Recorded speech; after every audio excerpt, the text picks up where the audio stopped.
Welcome to the Man of Recaps. This is The Flash, Season 5. At the end of last season, a mysterious new girl showed up. Turns out she is Nora West-Allen. Yes, Barry and Iris' daughter from the future. As far as the time travel shenanigans go on this show, it's pretty standard stuff. Yes, Nora is also a speedster, goes by the name XS, which doesn't really stand for anything. Now we've known since the very beginning of Season 1, the future article that reads Flash disappears in crisis. But Nora has bad news, the Flash never comes back. Yes, Nora grew up without her father. That's why she came back to the past to hang out with her dad. She does not want to hang out with her mom though. Turns out future Iris put a chip in her to suppress her powers to keep her safe. This causes an annoying amount of boring drama throughout the first half of the season before she realizes her mom's pretty cool and forgives her. They're a happy family again. So Nora's real cute and spunky. She's excited to get out there as XS and fight crime with the Flash, but mostly she's a distraction. Pretty soon though, Barry gets her trained up and she's capturing metahuman villains. But what's this? Oh, this one is killed! This new villain is called Cicada. Because of the rattling sound his breathing mask makes, he controls a wicked lightning bolt-shaped knife that dampens metahuman powers, and without their powers, Team Flash is useless against him. Now being from the future, Nora knows about Cicada, but he's not supposed to arrive yet. Her presence here has altered the timeline. But even more troubling, Cicada is one of the most infamous villains because he is never caught. So to help them catch this killer, Team Flash needs a Harrison Wells. There's many in the multiverse that aren't helpful right now, but one of them is a master detective. In fact, he goes by his middle name, Sherlock. This is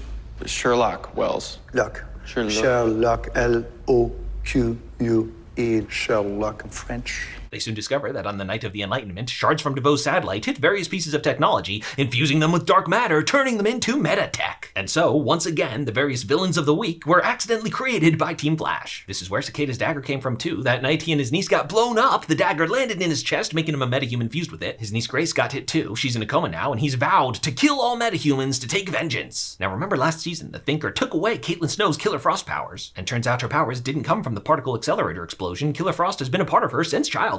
Long story short, Caitlin tracks down her father, who she thought was dead, but was actually just trapped in this lab for 20 years. He was dying of a deadly disease, but managed to cure himself. But turns out that cure is ice powers. To make sure she never got sick, he gave that cure to Caitlin when she was a kid, and that's where Killer Frost came from. Turns out though, he also has an evil icy split personality, and this one unfortunately has taken full control of him. So to save her friends, Caitlin's gotta, Ice Blast! Yeah, Killer Frost is back! Turns out the Thinker didn't take away her powers, he just gave her a mental block. This is super convenient because Killer Frost's powers don't come from dark matter, the dagger doesn't dampen them, she can fight Cicada! He still manages to escape though. In fact, over the course of the season, Barry fights Cicada like a million times, but he always gets away. In the meantime, romance blooms when Sherlock falls for this cute librarian. Turns out though, he's fallen for her 7 times before. Yes, all of his ex-wives are this woman's doppelgangers from various Earths. He has a type. Cisco Ramon spends the first half of the season moping over his recent breakup with Gypsy, but Ralph Dibny is here to help. In fact, he's written the Book of Ralph, all about how to get over your ex. In the end though, the best way is to meet someone new. It's this cute photographer bartender, Camilla. They hit it off, and by the end of the season, they're going steady. And of course, one day, Gorilla Grodd is back, here to conquer Central City again. This time to stop him, they gotta bring in another giant animal. It's King Shark. Yes, it's an epic monster battle. In the end, King Shark wins, and he's kind of a good guy now. Meanwhile, Cicada is still out there killing metahumans. Eventually, Cisco and Caitlin develop a metahuman cure that will permanently take someone's powers away. Barry wants to just stab Cicada with it, but Caitlin makes him promise it has to be consensual. So the Flash offers to take Cicada's powers away, which at first he is not interested in. So to make Cicada trust him, Barry pulls out his go-to move and reveals his secret identity. It's like, yeah, everyone knows at this point. And when Barry points out that Cicada and his niece are technically metahumans themselves, he realizes the irony of his vendetta. So he agrees to take the metahuman cure, but who's this busting in? It's another Cicada! This one's got 2 knives, so they're double trouble. Turns out it is his grown-up niece Grace from the future. She's like, hey uncle, I came back from the future to help continue our mission, kill all metahumans. But he's like, yo Gracie, I was wrong, this isn't the life I want for you, but oh, she kills him! She is too far gone! Now this whole time Sherlock has been suspicious of Nora. She has a journal with strange symbol writing in it, the same strange symbols Barry was writing when he came out of the Speed Force. Indeed, this whole time she's been communicating with someone in the future, and eventually Sherlock discovers her secret. It is none other than the Reverse Flash, Eobard Thawne, for complicated time travel reasons, still alive and wearing the face of Harrison Wells. We get a flashback to Nora's life as a CSI in the future when a new speedster villain, Godspeed, arrives. He hits Nora with a lightning bolt that destroys her power dampener, and she discovers she's got super speed. With no one else to turn to, she goes to see Thawne, who becomes her speedster coach, much like he was for Barry back in the day. They became kind of friends. He taught her how to time travel so she could go meet her dad. And later when she learned Thawne killed her grandma, he's like, hey, I feel bad about that, I'm a changed man now. But Barry Allen doesn't want to hear it. He's super mad at Nora and leaves her stranded in the future. Obviously though, this sends her running right back into Thawne's arms, and he teaches her how to time travel using the negative speed force. That's how your eyes glow red and makes you kind of evil. XS puts on a villain outfit and goes rogue for a day, but the other bad guys betray her because they're bad guys. So she and her dad have a heart-to-heart, they make up, and she's a good guy again. Now the team found a mirror gun, the only thing that would destroy Cicada's dagger. First though, Caitlin's evil ice dad is out there stealing stealing some other science thing. He and Killer Frost have a final showdown where she frees her dad from his evil alter ego. The Snowpack is reunited as a happy family for all of 5 seconds before new Cicada kills him. She's here to steal the science thing he stole. She's gonna use it to unleash a metahuman toxin into the atmosphere that will kill all the metahumans in the world so she doesn't have to stab them one by one. While she and the gang have a final fight, Cisco goes in there and disarms it. They finally got the dagger, gonna use the mirror gun to destroy it, but Ralph Dibny's like, wait, don't! Being new to the team, he's a little behind on all this time travel multiverse stuff. What did you think we meant when we said Harry was from Earth 2?